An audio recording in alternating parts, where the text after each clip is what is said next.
பாண்டிச்சேரியில் road show வைக்க போகிறார். நல்லா யோசிங்க, எல்லோரும் நல்லா யோசிச்சு, நான் சொல்கிறதுக்காக இது பண்ணாதீங்க, சிந்திங்க. நான் அடித்து சொல்கிறேன், பாண்டிச்சேரியில் ஒரு அசம்பாவிதம் நடக்காது. காரணம், அங்கே முதலமைச்சராக இருப்பவர் ரங்கசாமி.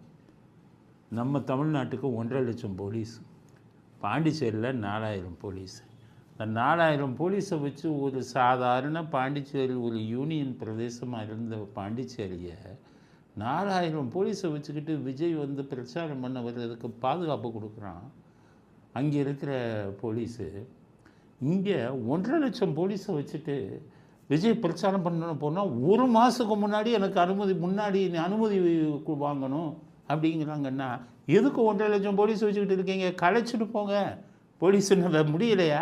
4,000 போலீஸ் செய்கிறானே பாண்டிச்சேரியில், உங்களுக்கு அசிங்கமாக இல்லையா? 1,50,000 போலீஸ் 1 மாதத்துக்கு